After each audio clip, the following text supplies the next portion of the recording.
Hello and welcome. Today we are going to explore one of Emily Dickinson's most profound poems, I Cannot Live With You, written during the 19th century. Dickinson's poetry often delves into themes of love, death, and isolation, and this poem is no exception. Let's begin by who is Emily Dickinson? Emily Dickinson's life and works.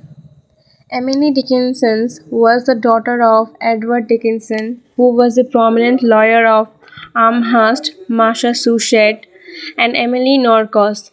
Since her mother became a bedridden invalid, Emily Dickinson confessed she had no mother. It was Edward Dickinson, her strong and dominating father, who tended to be both father and mother to the child. He was such a stern and authoritarian father that he didn't permit Emily Dickinson to study at Mount Holyoke Female Seminary for more than a year. Like Mrs. Malaprop in Sheridan's The Rivals, Edward Dickinson also believed that too much education was not becoming for a young woman. It led to the growth of female assertiveness and also caused a kind of discord and dissension in the family. Therefore, there is no wonder that Edward Dickinson also commanded his daughter not to go out of the homestead which he had repurchased in 1855. As a young woman, Emily Dickinson asserted that she wouldn't go out of the homestead ever. She even refused to go to the church which all women, old and young, were encouraged to visit. Thus began a life of utmost seclusion and introversion for young Emily Dickinson. She was, however, attached to her brother Austin and his wife Sue. She also cultivated a number of intense intellectual companions. The first of them was Benjamin F. Newton, who was a law student in her father's office. It was he who introduced her to many stimulating books and authors and also urged her to take seriously her vocation as a poet. It was Benjamin F. Newton who introduced her to the writings of Emily and Charlotte Bronte and also to the writings of a feminist Lydia Maria Child. The young man also presented to Emily Dickinson with a copy of Emerson's poetry in 1849, just 2 years after publication. Walt Whitman was, however, considered too immoral and weak poet for a young woman like Emily Dickinson. The early death of her first literary mentors as a result of TB was a great shock to the young woman, and one could sense the rationale behind her lifelong preoccupation with death. Later on, she developed an intense relationship with Reverend Charles Wordsworth of Philadelphia, whom she met in 1854. She began to regard the priest as her dearest earthly friend, and in her poetry she created the image of the lover whom she knew only through her imagination. Wordsworth's removal to San Francisco in 1862 marked a turning point in Emily Dickinson's life. From 1862 onwards, her withdrawal from the life of the Puritan community in New England was nearly absolute, and critics are of the view that from 1862 to 1865 there was a remarkable upsurge of her creativity as a poet, since her poems were not meant for publication and were only her letters to the world. It is not impossible to date them with any degree of accuracy. Yet there is adequate evidence that during 1862 to 1865, Emily Dickinson wrote nearly 300 of her approximately 1700 and odd poems. Although the publication of her poems was far from her mind, Emily Dickinson, however, had a budding poet's craving to find out craving to find out if her poems were alive. On April 15, 1862, she wrote a letter to Thomas Wentworth Higginson, had been a Unitarian minister in Worcester, who had resigned from the church and taken up writing literary criticism as a career. He had written the letter to a young contributor as the lead article in the Atlantic Monthly for April. Emily Dickinson sent a couple of unsigned poems to Higginson and wanted to know if her poems had genuine literary worth. Higginson sent her a reply asking her to send some more poems, inquiring her age, her reading, her companions, and further details about her writing. However, Higginson's advice to James T. Fields, the editor of publication, they were too raw and fragile to be published in a popular venture like the Atlantic. Emily Dickinson, however, continued to exchange letters with her third literary mentor. The conventional literary taste of Higginson strengthened her resolve to keep her poems unpublished. She went on writing feverishly and kept her poems in packets away even from the eyes of her brother, Austin, and sister Lavinia. It was unfortunate that when Emily Dickinson died in 1886, she had published only 7 poems, all anonymously, while Higginson was of the opinion that her poems were too raw and fragile poems to be published in the Atlantic.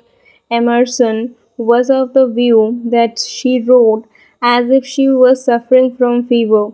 Perhaps she was born too soon, and it was only after her death that she got recognition. An introductory note on the poem I Cannot Live With You. I Cannot Live With You is considered Dickinson's longest lyric, which published in the year 1890.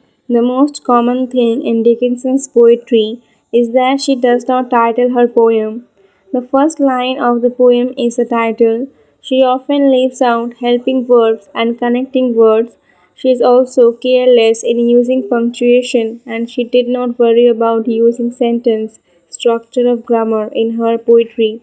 In the poem I Cannot Live With You, Emily Dickinson is talking about the intensity of her love and is a depression at having to live away from each other. Stanza 1, I Cannot Live With You. The speaker is addressing a person and telling that person that she cannot live there with him. It would be life. It seems strange that she would not want to live with him if she herself admits that to live with him would be life itself. And life is over there, behind the shelf.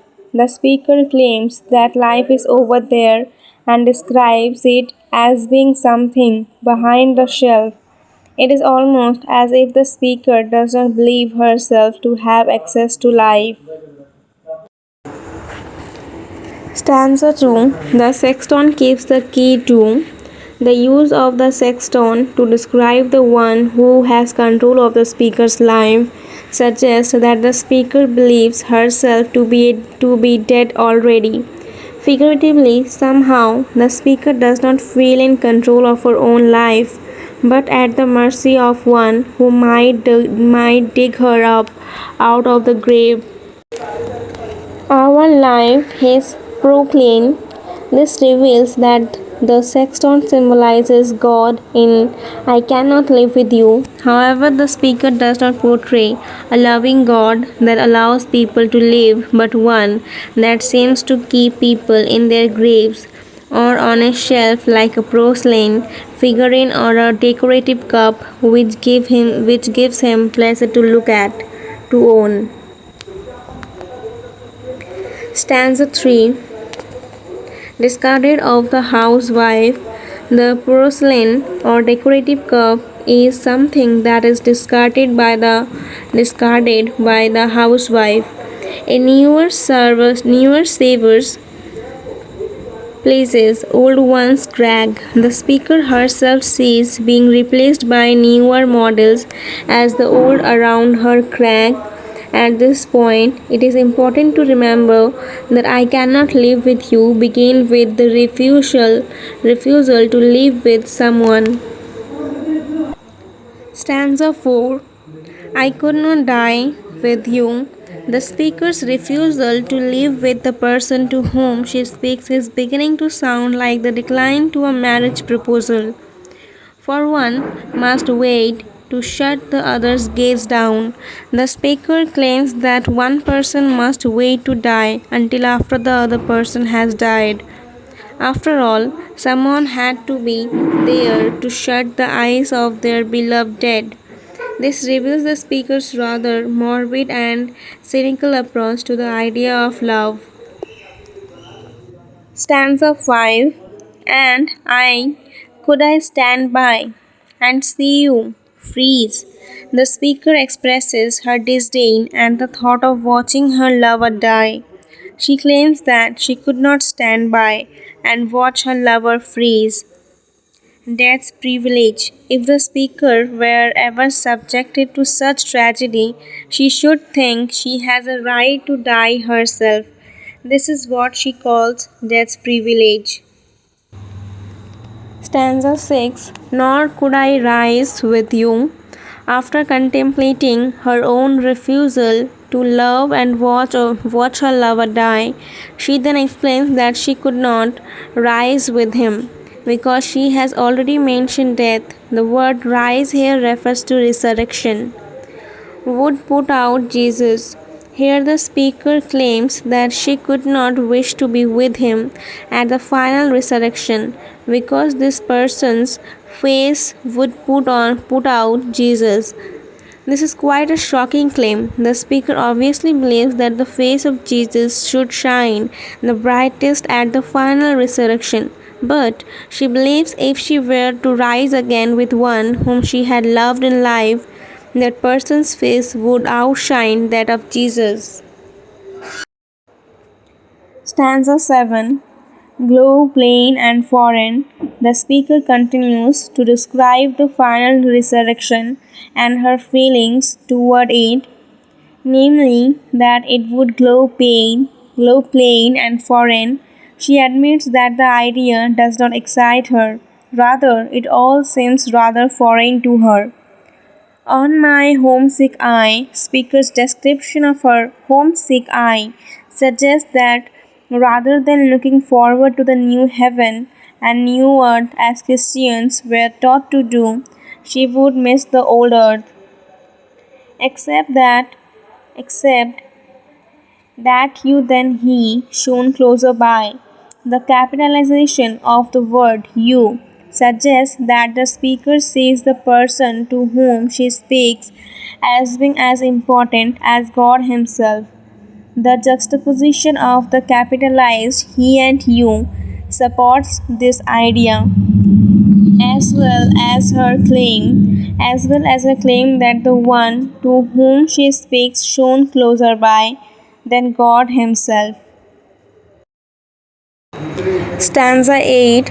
They would judge us. How? It is unclear whether they refers to the Holy Trinity or the other people at the final resurrection or whether she has reverted back to the present time period and is referring to their friends and family. For you served heaven, you know. The speaker believes that she cannot be worthy of him because she has no desire to serve heaven. Stanza 9.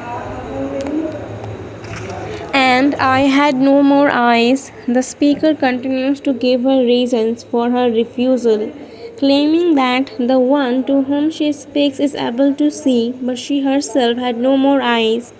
Specifically, she claims that she has no eyes for paradise, for sordid excellence, as paradise, as a Christian is often taught to keep his eyes set on paradise.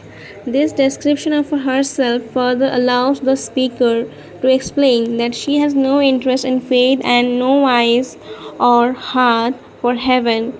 She believes this to be in contrast with the heart of the one she speaks to. Stanza 10. And where you lost, I would be. The speaker enters into the hypothetical, supposing that even if the one she loves is lost, she would be lost as well. On the heavenly fame, clings that even if heaven rang loudly for her, she could never respond. The speaker seems to be entering into every argument against his marriage, including the argument that even if the man is lost as she is, they could never help one another. Stanza 11. And were you saved, and I condemned to be? The speaker enters into a possibility which contradicts the one proposed in the previous stanza. She suggests that if the one she loves is saved, then she is still condemned. That self were hell to me, even if they spend their lives on earth together. Someday she would go to hell and would be where he was not. Stanza 12. You there, I here, stating that they would be better off remaining apart, for they were sure to part ways, either in this life or the next. With just the door ajar, the speaker claims that they would always be apart, with just the door ajar between them, making it seem as though there were oceans and prayers separating them. That oceans are and prayer. It is interesting that she uses oceans and prayer in the same line to explain to her love what is separating them. It is almost as if his prayer and his faith causes there to be chasms like oceans between the two. For his faith something she believes she can never understand, and that wide sustenance, despair. These feelings bring to her heart a feeling that she can only describe as wide sustenance. That feeling is despair.